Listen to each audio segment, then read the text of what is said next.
ਦੇ ਸਾਬਕਾ ਉਪ ਮੁੱਖ ਮੰਤਰੀ ਦੁਸ਼ਯੰਤ ਚੌਟਾਲਾ ਦੇ ਭਰਾ ਜੇਜੇਪੀ ਪਾਰਟੀ ਦੇ ਪ੍ਰਦੇਸ਼ ਜਨਰਲ ਸਚਿਵ ਦਿਗਵਿਜੇ ਚੌਟਾਲਾ ਬਠਿੰਡਾ ਡਿਪਟੀ ਕਮਿਸ਼ਨਰ ਦੇ ਨਾਲ ਮੁਲਾਕਾਤ ਕਰਨ ਦੇ ਲਈ ਪਹੁੰਚੇ ਤੇ ਇਸ ਦੌਰਾਨ ਉਹਨਾਂ ਕਿਹਾ ਕਿ ਬਠਿੰਡਾ ਰਿਫਾਈਨਰੀ ਦੀ ਕਾਰਨ ਕਾਫੀ ਸਮੱਸਿਆਵਾਂ ਜਿਹੜੀਆਂ ਨੇ ਲੰਬੇ ਸਮੇਂ ਤੋਂ ਆ ਰਹੀਆਂ ਨੇ ਤੇ ਜੇ ਇਹ ਜਿਹੜੀ ਚਿੰਤਾ ਦੀ ਗੱਲ ਹੈ, ਹਾਲਾਂਕਿ ਉਹਨਾਂ ਦਾ ਕਹਿਣਾ ਹੈ ਕਿ ਇਸ ਨੂੰ ਲੈ ਕੇ ਬਠਿੰਡਾ ਡਿਪਟੀ ਕਮਿਸ਼ਨਰ ਦੇ ਨਾਲ ਗੱਲਬਾਤ ਕੀਤੀ ਗਈ ਕਿਉਂਕਿ ਰਿਫਾਈਨਰੀ ਦੇ ਕਾਰਨ ਲੋਕ ਬਿਮਾਰੀਆਂ ਦਾ ਸ਼ਿਕਾਰ ਹੋ ਰਹੇ ਨੇ। ਇਸ ਲਈ ਉਹਨਾਂ ਦੇ ਵੱਲੋਂ ਸੈਟੇਲਾਈਟ ਕਲੀਨਿਕ ਜਾਂ ਫਿਰ ਏਮਸ ਦੇ ਨਾਲ ਰਲ ਕੇ ਲੋਕਾਂ ਦੀਆਂ ਸਮੱਸਿਆਵਾਂ ਨੂੰ ਦੂਰ ਕੀਤੇ ਜਾਣ ਨੂੰ ਲੈ ਕੇ ਗੱਲਬਾਤ ਕੀਤੀ ਗਈ। ਉਹਨਾਂ ਦਾ ਕਹਿਣਾ ਹੈ ਕਿ ਹਰਿਆਣਾ ਦੇ ਨਾਲ ਪੰਜਾਬ ਦੇ ਲੋਕ ਵੀ ਇਸ ਦੇ ਨਾਲ ਪ੍ਰਭਾਵਿਤ ਹੋ ਰਹੇ ਨੇ। ਇਵੇਂ ਨਾ ਹੋਵੇ ਕਿ ਲੋਕਾਂ ਨੂੰ ਅੰਦੋਲਨ ਕਰਨਾ ਪਵੇ। ਬੀਜੇਪੀ ਦੇ ਨਾਲ ਜੋ ਜੇਜੇਪੀ ਦਾ ਅਨੁਭਵ ਰਿਹਾ, ਉਹਨਾਂ ਦਾ ਕਹਿਣਾ ਹੈ ਕਿ ਉਹ ਅੱਛਾ ਨਹੀਂ ਹੈ। ਇਸ ਦੇ ਲਈ ਇੰਜ ਲੱਗਦਾ ਹੈ ਕਿ आने वाले दिनों ਦੇ ਵਿੱਚ ਉਹਨਾਂ ਦੀ ਪਾर्टी बीजेपी ਦੇ ਨਾਲ दिखाई देवेगी। से जुड़े हुए विषयों को लेकर के, बठिंडा रिफाइनरी से जुड़े हुए मुद्दों को लेकर के आदरणीय डिप्टी कमिश्नर साहब से खुल करके बातचीत हुई और पहली बार है कि डिप्टी कमिश्नर साहब ने जनता के नुमाइंदों के सामने, पंच सरपंच गांव के नंबरदारों के सामने रिफाइनरी के लोगों को बिठा करके बातचीत की। बहुत अच्छे माहौल में बातचीत हुई। रिफाइनरी के लोग लंबे समय से एडमेंट थे। हमारे क्षेत्र में कृषि से जुड़ी जो समस्याएं हैं, हेल्थ से जुड़ी जो समस्याएं हैं, एनवायरनमेंट से जुड़ी जो समस्याएं हैं, उनको लेकर के आज तक CSR कॉर्पोरेट सोशल रिस्पॉन्सिबिलिटी के माध्यम से जो काम होना था वो हमारे क्षेत्र में नहीं हुआ।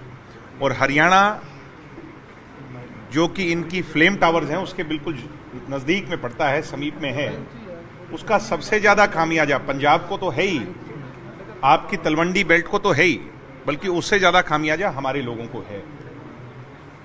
गांव के गांव खाली हो गए हैं और बहुत ज़्यादा रिफाइनरी से जुड़ी समस्याएं आ रही हैं।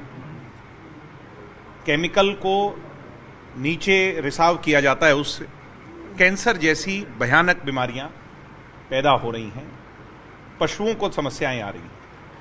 आज सारी बातों पर चर्चा हुई खुल करके और आदरणीय डिप्टी कमिश्नर साहब ने जो कम्युनिकेशन स्थापित किया, हमें वादा दिलाया है कि जो मांगे हमारे deputy commissioner Sirsa CSR fund के लिए लिख करके देंगे, उसको सभी मांगों को पूरा करने का काम रिफाइनरी के लोग करेंगे। उनकी रिहेबिलिटेशन के लिए, उन समस्याओं के हल के लिए मैं ये उम्मीद करता हूं कि आज की इस बातचीत से सभी जिम्मेवार लोगों ने जो यहाँ पहलू रखे हैं उस पर समाधान निकलेगा। हरियाणा में चुनाव के समय में क्यों याद आया ये? ऐसा है, मैं क्षेत्र में जब घूम रहा था तो मुझे प्रत्येक घर में, जिस भी घर में जाने का अवसर मिला, सभी लोगों ने रिफाइनरी के मुद्दों को लेकर के अपनी चिंता व्यक्त की। जो लोग धन बल वाले थे वो पुनर्वास कर गए, गांव छोड़ करके चले गए, मगर गरीब उससे सबसे ज्यादा प्रताड़ित हुआ।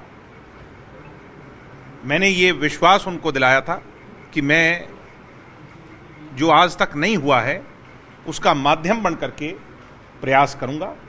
मैं लोकल MLA से मिला, लोकल MLA जो वहाँ पर मैडम प्रोफेसर हैं उनसे मिला, आज DC साहब से मिला हूँ और इस मुद्दे को लेकर के आगे भी जो आंदोलन या लड़ाई लड़नी पड़ेगी उसके लिए हम तत्पर हैं, तैयार हैं। हरियाणा और पंजाब के लोगों की जो समस्याएं हैं उसको उठाने का काम हम CSR फंड का हिसाब चाहते हैं। जो 2% रिस्पॉन्सिबिलिटी है सिटीजन की तरफ अपनी कमाई का, उसका आज तक इन लोगों ने हमारे क्षेत्र में क्या किया है वो ये हिसाब दें। 12 किलोमीटर के क्षेत्र में आने वाले गांवों को पूरे को अडॉप्ट क्यों नहीं किया गया? जो एम्प्लॉयमेंट का वादा किया गया वो एम्प्लॉयमेंट अभी तक पूरी क्यों नहीं मिली? इक्का दुक्का लोगों को छोड़ दें तो अभी तक किसी को एम्प्लॉय नहीं, जबकि 50-50, 100-100 लोगों के एम्प्लॉयमेंट का विश्वास था। तो बहुत सारे मुद्दे हैं, सभी मुद्दों पर आज खुल करके बातचीत हुई है और उनके समाधान की ओर आगे। और क्या दिक्कतें आ रही है लोगों को? आपने दिक्कतों की बात की है कि काफी दिक्कतें हैं लोगों को। चमड़ी रोग, शारीरिक तौर पर और बहुत सारी समस्याएं, और सबसे जो बड़ी बीमारी जिसका नाम भी एक रोग समान है वो कैंसर जैसी जो आज वहां पर पैदा हो रही हैं, और ये चिंता चिता में ना बदल जाए, ये हमारा डर है।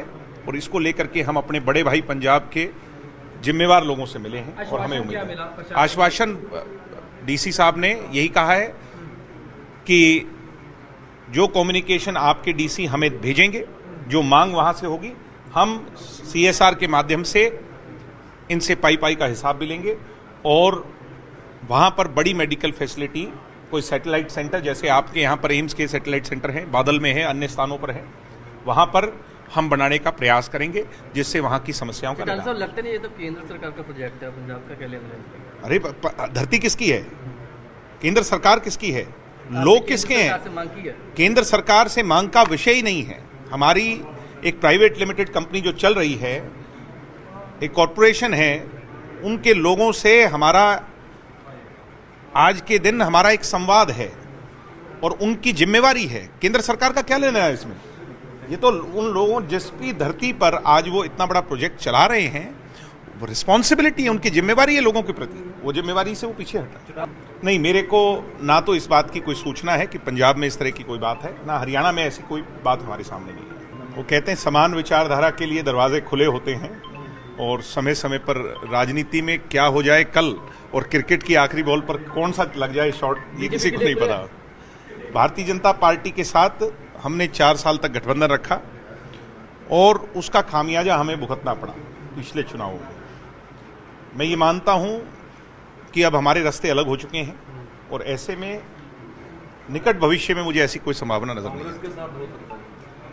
समान विचारधारा, जब मैंने कहा कि समान विचारधारा के सभी राजनीतिक दलों के साथ मिलकर के हम आज की व्यवस्था परिवर्तन की लड़ाई, केवल बीजेपी को छोड़कर, मैंने कहा कि बीजेपी से हमारे रिश्ते अलग हो चुके हैं और उनके साथ हमारा एक्सपीरियंस एक नई पार्टी के तौर पर बहुत खराब रहा। भारतीय जनता पार्टी के बारे में जो सुना करते थे वो वैसी ही बातें नजर आई।